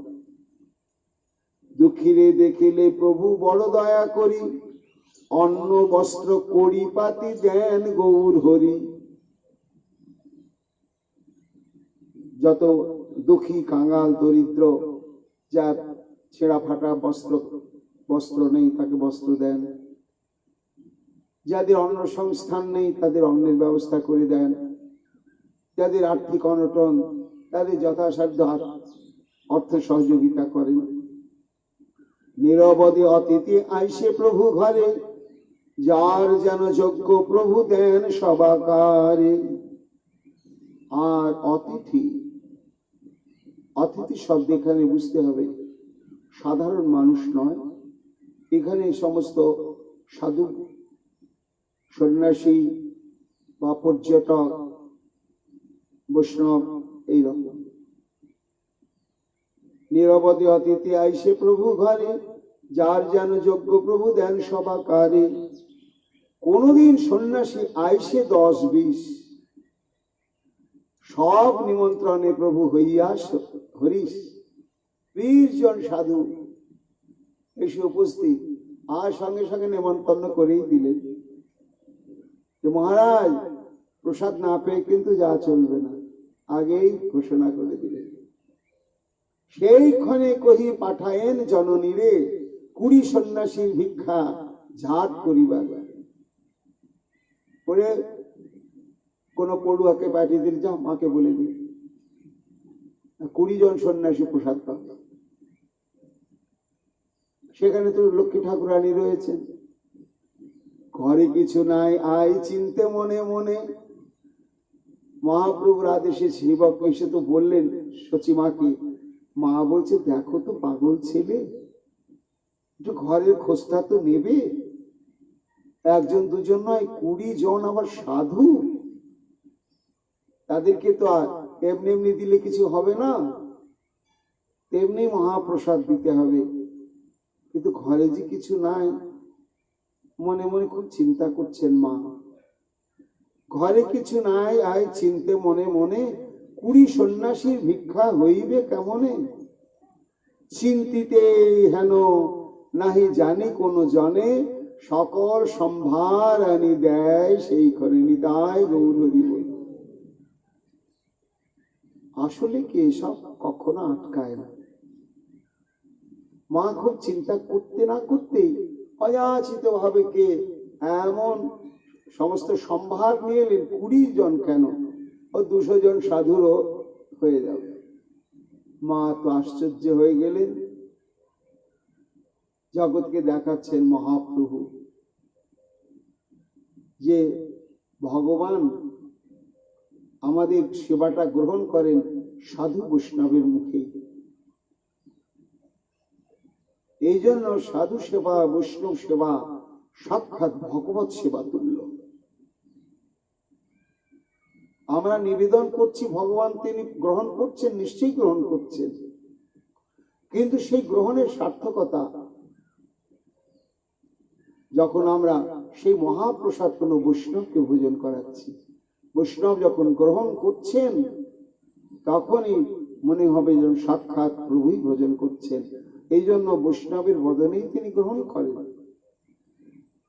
তবে লক্ষ্মী দেবী গিয়া পরম সন্তোষে রাধেন বিশেষ, তবে প্রভুই আসি বৈশে। সন্ন্যাসীর গণেরে প্রভু আপনি বসিয়া তুষ্ট করি পাঠায়েন ভিক্ষা করিয়া। প্রসাদ পাওয়ার সময় মহাপ্রভু নিজে সামনে এসে বসেন, বসে কৃষ্ণ কথা আলাপন শুরু করেন, যাতে কৃষ্ণ কথার মত্ততায় আরো বেশি বেশি করে ভোজন করেন সাধুরা। এই মতো যত কেউ অতিথি আসি হয়, সবারে জিজ্ঞাসা করেন কৃপাময়। অতিথি সেবায় মহাপ্রভুর জীবনের ব্রত। গৃহস্থের মহাপ্রভু শিখায়েন ধর্ম, অতিথি সেবা গৃহস্থের মূল কর্ম।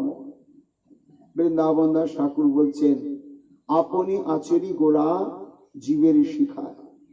সমস্ত গৃহস্থ মানুষকে এটাই নিজের জীবন দিয়ে তিনি দেখাচ্ছেন যে তোমার সংসার যেন সাধুদের উদ্দেশ্যে হয়, সংসারে যেন কোনো সাধু বৈষ্ণব এসে বঞ্চিত না হয়। যদি বঞ্চিত হয় তাহলে তোমার জীবন ব্যর্থ। গৃহস্থ হইয়া অতিথি সেবা না করে, পশু পক্ষী হইতে অধম বলি তারা। মহাপ্রভু বলছেন যে যারা গৃহস্থ হলো কিন্তু অতিথির সেবা করার কথা ভাবলো না, মনে মনে এবং ব্যবহারিক জীবনে প্রস্তুত থাকলো না, আমার বাড়িতে এমন হওয়া উচিত যেন সাধুগুরু বৈষ্ণব অযাচিত ভাবে পদার্পণ করে, আর আমিও যেন তাদের সেবা করতে পারি। তা আমার ঝুপড়ি হোক, তাতে কোনো অসুবিধা নেই। যার বা না থাকে কিছু পূর্ব অদৃষ্ট দোষে। প্রশ্ন করছেন, ও গৌরহরি, তুমি তো খুব বলছো, কিন্তু এমন তো একেবারে হতদরিদ্র ব্যক্তিও রয়েছে, তার ঘরে সত্যি সত্যি কিচ্ছু নেই এবং থাকবে এরকম সম্ভাবনাও নেই, কিছু থাকবে, তাহলে সে কি করে অতিথি সেবা করবে? আর এই দারিদ্রতাও তো মানুষের জীবনের কর্মফল। তাই যার বা না থাকে কিছু পূর্ব অদৃষ্ট দোষে, মহাপ্রভু চিহ্ন হতে পারে পূর্বজন্মের কর্মফল অনুসারে কেউ দরিদ্র হয়েছে, তাই বলে অতিথি সেবা করবে না? তার ঘরে যদি চাল ডাল মন্ডা মিঠাই মিষ্টান্ন না থাকে, না থাকুক,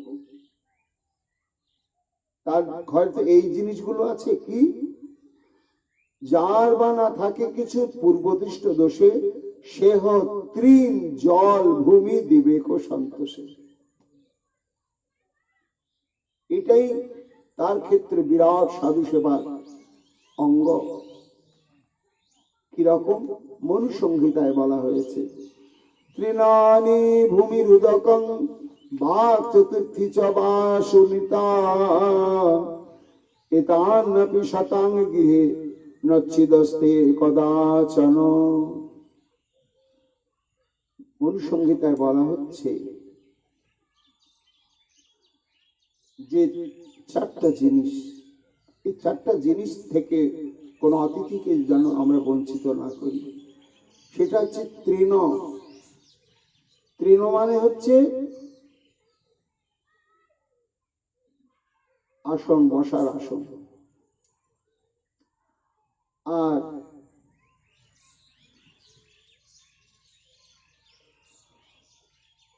পাদধৌতের জন্য হচ্ছে জল। আর হচ্ছে কি? সুনিতা, সুমিষ্ট বাক্য। অর্থাৎ কোন সাধু যদি ঘরে আসে, একটা অন্তত ছেঁড়া ফাটা হলো পরিষ্কার একটা আসন, তার চরণ ধৌত করে নেওয়া এবং গললগ্নিকৃত বাসে তার স্তুতি নুতি বন্দনাদি করা, একটু মিষ্টি ব্যবহার প্রকাশ করা। তো যতই দরিদ্র ব্যক্তি হোক, এটা তো করতে পারবে, এটা তো না করে করতে থাকতে পারবে না।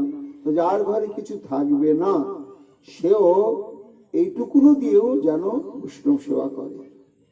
অকৈতবে চিত্ত সুখে যার যেন শক্তি, তাহা করিলে বলি অতিথিরে ভক্তি।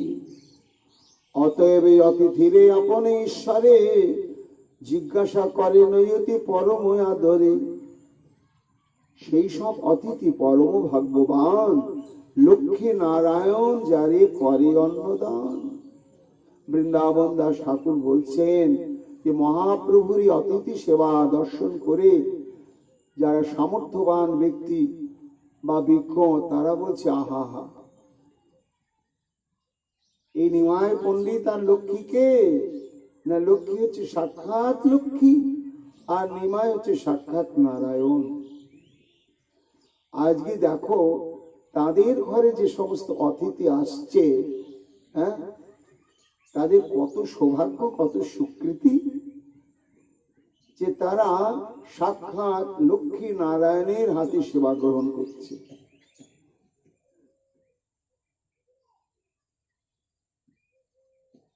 যার অন্নে ব্রহ্মাদিরই আশায় অনুক্ষণ, হেন সে অদ্ভুত তাহা খায় যেতে জন। কেমন সে অন্ন ব্রহ্মাও প্রার্থনা করে, ভোলানাথও প্রার্থনা করে, পায় না কখনো। সেই বস্তু আজকে সাধারণ কাঙ্গাল দুঃখী এরা সবাই প্রাপ্ত হচ্ছে। কেহ কেহ ইতোমধ্যে কহে অন্য কথা, সে অন্যের যোগ্য অন্যে না হয় সর্বথা। ব্রহ্মা শিব সুপব্যাস নারদ আদি করি, সুরসিদ্ধ আদি যত স্বচ্ছন্দ বিহারী। আবার কেউ কেউ বলে না রে ভাই,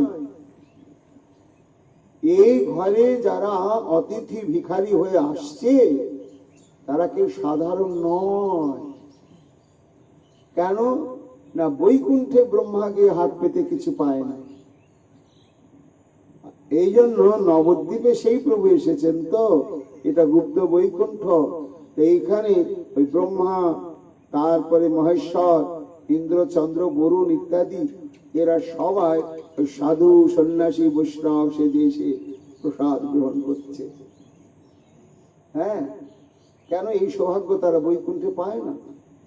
তাই লক্ষ্মী নারায়ণ অবতীর্ণ নবদ্বীপে, জানি সবে আইসেন ভিক্ষুকের রূপে। অন্যথা সে স্থানে যাইবার শক্তি কর, ব্রহ্মায়াদি বিনা কিসে অন্ন পায়ার। কেহ বলে দুঃখিতের তরে অবতার, সর্বমতে দুঃখিতেরও করেন নিস্তার। ব্রহ্মায়াদি দেব যার অঙ্গ প্রতি অঙ্গ, সর্বদা তাহারা ঈশ্বরের নিত্য সঙ্গ। আবার কেউ কি বলে না রে ভাই, এই ব্রহ্মা আদি কেন আসবেন? ওরা তো মহাপ্রভুর সঙ্গে রয়েছে, ওরা নিত্য পরিকর। কিন্তু এইবার মহাপ্রভু ব্রহ্মার দুর্লভ সম্পদ বিতরণ করে সাধারণ মানুষের স্বীকৃতিটাই জগতে দেখাবেন। তাই ব্রহ্মার দুর্লভ বস্তু মহাপ্রসাদ দুঃখী কাঙালি ইত্যাদি বৈষ্ণব সবাইকে বিতরণ করছেন। অতএব দুঃখিতের ঈশ্বর আপনে, নিজ গৃহে অন্নদানে উদ্ধার কারণে। একেশ্বর লক্ষ্মী দেবী করেন রন্ধন, তথাপিও পরময় আনন্দ যুক্ত মন। এত এত যে অতিথি বৃন্দ, ওই এক বৃদ্ধ অবস্থা বয়স প্রাপ্ত আমাদের সচিমা আর এক লক্ষ্মী প্রিয়া একাই সব করেন এক হাতে, ক্লান্তি নাই, শ্রান্তি নাই, আর মনেও কোনো বিষাদ নেই। লক্ষ্মীর চরিত্র দেখি শচী ভাগ্যবতী, দণ্ডে দণ্ডে আনন্দ বিশেষে বাড়ে অতি। সচিমাও এই অক্লান্ত বৈষ্ণব সেবার নিষ্ঠা দেখে লক্ষ্মীপ্রিয়া সচিমাও খুব আনন্দ। শুধু তাই নয়, আদর্শ গৃহিণী কাকে বলে তার সমুজ্জ্বল দৃষ্টান্ত লক্ষ্মীপ্রিয়া। একদিকে তো রান্না বাড়া এই সমস্ত, আর একদিক আছে ঠাকুর সেবা। উষাকাল হইতে লক্ষ্মী যত গৃহকর্ম, আপনে করেন সব এই তার ধর্ম। দেবগৃহে করেন যে স্বস্তিক মণ্ডলী, শঙ্খ চক্র লিখেন হইয়া কুতূহলী। প্রত্যেক দিন ঠাকুর ঘর মোছা এবং আলপনা দেওয়া, আর তাতে নানা প্রকার শুভ চিহ্নাদি অঙ্কন করা। তারপরে প্রভু অর্চন করবেন। গন্ধ ধূপ দীপ সুবাসিত জল, ঈশ্বর পূজার সজ্জা করেন সকল। নিরবধি তুলসীর করেন সেবন, ততোধিক শচীর সেবায় তার মন। লক্ষ্মীর চরিত্র দেখি শ্রী গৌর সুন্দর, মুখে কিছু না বলেন সন্তোষয় অন্তর। তাহলে লক্ষ্মী দেবীর একটা দিক হচ্ছে বৈষ্ণবদের জন্য রন্ধন, আর এক দিক হচ্ছে বিষ্ণু গৃহে আলপনা ইত্যাদি দেওয়া, ঘরকে দিব্যভাবে সুসজ্জিত করা, পূজার আয়োজনাদি করা, তুলসী সেবা করা, শাশুড়ি সেবা করা। এই কি শেষ? না, কোনদিন লক্ষ্মী লই প্রভুর চরণ, বসিয়া থাকেন পদতলে অনুক্ষণ। আবার এত ব্যস্ততার মধ্যেও মহাপ্রভুর চরণ প্রান্তে গিয়ে বসে প্রাণ ভরে প্রভু সেবা করেন, পদ সেবা। একেবারে নিশ্চিন্তে চরণ তলে বসে বসে অদ্ভুত দেখেন শচী পুত্র পদ তলে, মহাজ্যোতির্ময় অগ্নি পঞ্চশিখা জলে। কখনো কখনো সেই দৃশ্যটি শচীমায়ের চোখে পড়ে, তখন শচীমা আশ্চর্য হয়ে যান। কোনদিন মহাপদ্মগন্ধ শচী আয়, ঘরে দ্বারে সর্বত্র পায়েন ওই অন্ত নাই। সারা ঘরটা টাটকা ফোটা পদ্ম ফুলের গন্ধে ভরে যায়। হেন মতে লক্ষ্মী নারায়ণ নবদ্বীপে, কেহ নাহি চিনেন আছেন গূঢ় রূপে। এইভাবে মহাপ্রভু বেশ কিছুদিন গৃহস্থ লীলা বিলাসে মগ্ন থাকলেন। জগৎকে শিক্ষা দিলেন যে কৃষ্ণানুশীলনের মধ্য দিয়েও সংসার, সাধু সেবা সমস্ত কিছু কিভাবে বজায় রাখা যায়, তাই সমুজ্জ্বল দৃষ্টান্ত। তারপরে মহাপ্রভুর মনে অন্য বাসনা জাগল। তবে কতদিনই ইচ্ছাময় ভগবান, বঙ্গদেশ দেখিতে ইচ্ছা হইল তার। বঙ্গদেশ, বাংলাদেশ যাওয়ার জন্য ইচ্ছা হল। বঙ্গদেশ শব্দে এটাও তো আমাদের পশ্চিমবঙ্গ, এটাও বাংলা, কিন্তু না, বঙ্গদেশ বলতে যেটা পূর্ববঙ্গ বলা হয় সেটাকে সাধারণত বোঝায়। তার এই বঙ্গদেশের মূল উদ্দেশ্য কি ছিল সেটি আমাদের লোচন দাস ঠাকুর প্রকাশ করেছেন চৈতন্য মঙ্গলে। একদিন মনে মনে কইল আচম্বিতে, পূর্ব দেশে যাব আমি সর্বলোক হিতে। আমি পূর্ব দেশে যাব কেন? না, সেই দেশটাই তো বঞ্চিত। এই ভারতবর্ষের পূর্ব সীমান্তে নবদ্বীপ শেষ। নবদ্বীপ পর্যন্ত সমস্ত ভগবত পরিকরের আগমন ঘটেছে। গ্রন্থে রয়েছে পঞ্চ পাণ্ডব নবদ্বীপে এসেছিলেন, কিন্তু ঢাকা, পাবনা, ময়মনসিংহ, চট্টগ্রাম, যশোর, খুলনা ইত্যাদি যে পূর্ববঙ্গের ওই সমস্ত অঞ্চলে কোন ভগবত পরিকর গিয়েছেন এরকম কোন ইতিহাস কোন গ্রন্থে, কোন শাস্ত্রে, পুরাণে নেই। এই জন্য সাধারণ বিচারে ওই অঞ্চলটা যেন বঞ্চিত অঞ্চল। এই জন্য মহাপ্রভুর অন্তরে বাসনা, পূর্ব দেশে যাব আমি সর্বলোক হিতে। পাণ্ডব বর্জিত দেশ সর্বলোকে গায়, গঙ্গা হইয়াও গঙ্গা নহে এই সাক্ষী তাই। পূর্ববঙ্গকে বলা হয় পাণ্ডব বর্জিত দেশ। প্রাচীনকালে এরকম ছিল যে যারা একটু ধার্মিক তারা পাণ্ডব বর্জিত দেশে বসবাস করতে চাইতেন না। পাণ্ডবরা বনবাস প্রাককালে দুবার তো একবার যতুগৃহ দাহের পরে কুন্তী দেবীকে নিয়ে পঞ্চ পাণ্ডব সমগ্র ভারতে আত্মগোপন করেছিলেন। আবার দ্রৌপদীকে নিয়ে পাশাকালায় হেরে গিয়ে তারা বনবাসী জীবন যাপন করেছিলেন। সেই সময় ভারতের বিভিন্ন প্রান্তেই তারা গিয়েছেন এবং তার নিদর্শন এখনো রয়েছে, কিন্তু পূর্ববঙ্গে পদার্পণ হয়নি।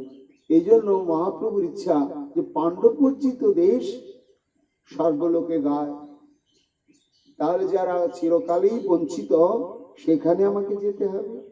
আর গঙ্গা হইয়াও গঙ্গা নয়, এই সাক্ষী তার। একই জল, জল কিন্তু আলাদা না, ফারাক্কা থেকে ভাগ হয়ে গেল। এদিকে গঙ্গাসাগর দিকে এলো এটা গঙ্গা, আর ওদিকে চলে যাচ্ছে পদ্মা। গঙ্গাতে স্নান করে মানুষ পবিত্র মনে করে নিজের জীবনকে, পদ্মাতে স্নান করে কেউ পবিত্র মনে করে না। কিন্তু জল তো একই গঙ্গা। এই পর্যন্ত এসে দুটো ভাগ হয়ে মূল গঙ্গা চললেন গঙ্গাসাগরে, আর শাখা হয়ে চললেন পূর্ববঙ্গের দিকে। তা মহাপ্রভু বলছেন এই যে পদ্মা মানেই গঙ্গা, কিন্তু তাতে স্নান করে মানুষ গঙ্গা স্নানের ফল পাওয়ার কথা ভাবে না। কেন? এটা তো গঙ্গা নয়, এটা পদ্মা। তো পদ্মাও যাতে গঙ্গার মতো পতিত পাবনী হয়, আমি পদ্মা নদীর মধ্যেও সেই শক্তি সঞ্চার করব, করে তাকে গঙ্গার মতন মহিমা যুক্ত করব। এই জন্য আমি পূর্ববঙ্গে যাব। আমার পরশে পদ্মাবতী হইব ধন্য, সর্বলোক আমাবই না জানিব অন্য। মহাপ্রভু ঘোষণা করছেন আমার পরশে পদ্মাবতী হইব ধন্য। এই জন্য মহাপ্রভুর এই পূর্ববঙ্গে যাওয়ার সংকল্প। তবে প্রভু জননীরে বলিলেন বাণী, কতদিন প্রবাস করিব মাতায় আমি। তা মার কাছ থেকে অনুমতি না নিলে তো হবে না। তাই সচিমাকে বললেন, মা আমি কিছুদিন একটু বাইরে যেতে চাই, একটু প্রচার আর তার সঙ্গে সঙ্গে কিছু সেবার আনুকূল্য আসবে, তুমি আমায় আদেশ করো। লক্ষ্মীপ্রতি কহিলেন, শ্রী গৌর সুন্দর, মায়ের সেবন তুমি করো নিরন্তর। লক্ষ্মীপ্রিয়া, তুমি মার কাছে সর্বক্ষণ থাকো। মা যেন আমার অভাবটা অনুভব করতে না পারে। সর্বতভাবে সর্বক্ষণ তুমি মাকে দেখবে।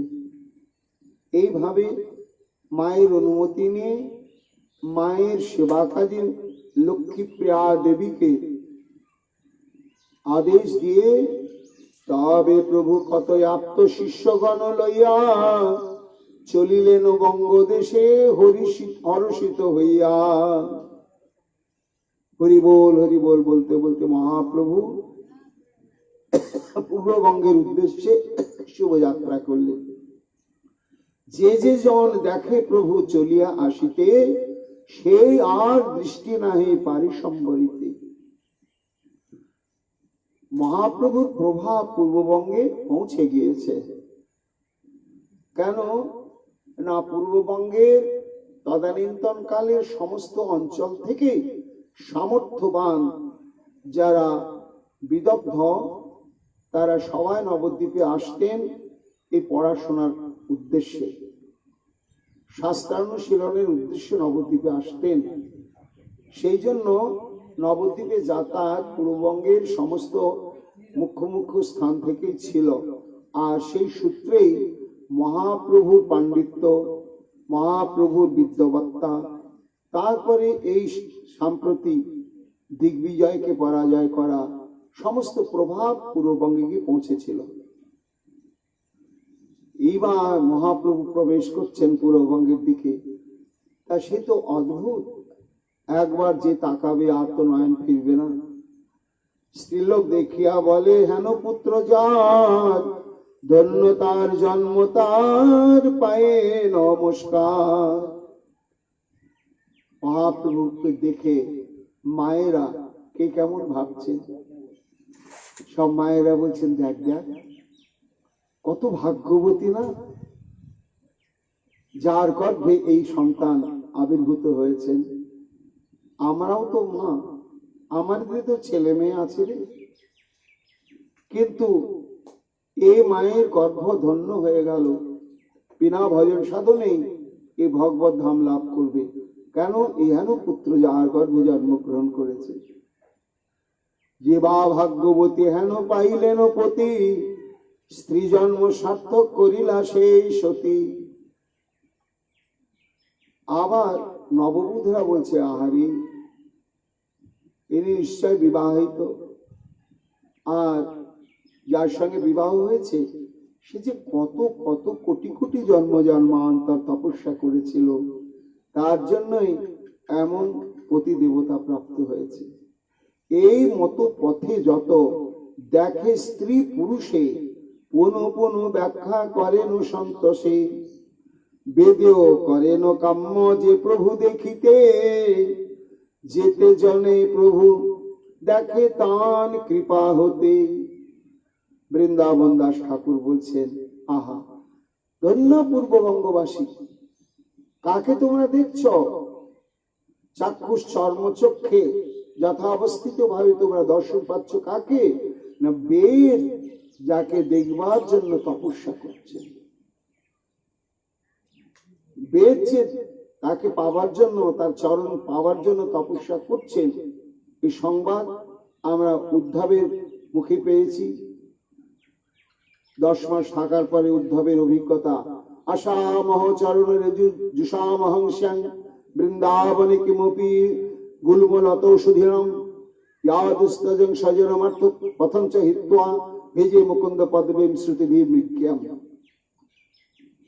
আক্ষেপ করছেন উদ্ধব যে ধন্য ধন্য এই বৃন্দাবন, আর এই বৃন্দাবনে গুল্মলতাগণ। কেন?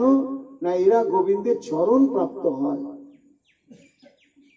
ব্রজগোপীদের চরণ প্রাপ্ত হয়।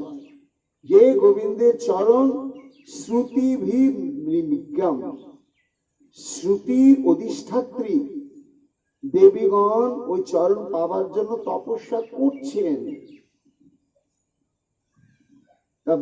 বেদের অধিষ্ঠাত্রী দেবীরা যে চরণ পাবার জন্য তপস্যা করছেন, তার প্রমাণ শাস্ত্রে রয়েছে। কন্দর্প কুটি লাবণ্যে তৈ দৃষ্টে মনাংশী ন কামিনী ভাব আসাধ্য স্মারক শুদ্ধান্ন সংশয় যথা তল্লোকবাসীর্ণ কামতত্ত্বেন গোপিকা ভজন্তি রমণং মত্ত্বা চিকিৎসা জনি নস্তদা। শ্রুতির অধিষ্ঠাত্রী দেবীরা ভগবানের কাছে প্রার্থনা করছেন, হে প্রভু, তোমার চরণে নিবেদন, আমাদেরকে তুমি ওই ব্রজ গোপীদের মতন নারী দেহ প্রদান করে তোমার ওই চরণ সেবার সৌভাগ্য প্রদান করো, এই তোমার চরণে প্রার্থনা। এই বলে যারা চোখের জল ফেলছেন, সেই শ্রুতিগণেরও আরাধনার সম্পদ আজকে পূর্ববঙ্গে পরিভ্রমণ করছেন, আর যথাবস্থিত ভাবে সবাই প্রাণ ভরে দর্শন করছেন। তাদের কত সৌভাগ্য, কত স্বীকৃতি, এই বলে উল্লসিত হচ্ছেন বৃন্দাবন দাস ঠাকুর। তারপরে পূর্ববঙ্গে গিয়ে মহাপ্রভু কি কি লীলা প্রকাশ করলেন, কি ভাব প্রকাশ করলেন, মহাপ্রভুর কৃপা আগামীকাল আমরা আবার শ্রবণ কীর্তন করব। এখনকার মতো আমাদের এই শ্রী চৈতন্য ভাগবত কথা প্রসঙ্গে এখানে বিশ্রাম লাভ করছে। নিতাই গৌর হরি বল, নিতাই গৌর হরি বল। নরহরি প্রাণ গোরা গৌরাঙ্গ হে, গরব করে গাইব গোরা গৌরাঙ্গ হে, আমার তোমার সবার গোরা গৌরাঙ্গ হে, নির্ধনের ধন গোরা গৌরাঙ্গ হে, কাঙ্গালের ঠাকুর গোরা গৌরাঙ্গ হে, কাঙ্গালের ঠাকুর গোরা গৌরাঙ্গ হে, হা গোরা প্রাণ গোরা, হা গোরা প্রাণ গো।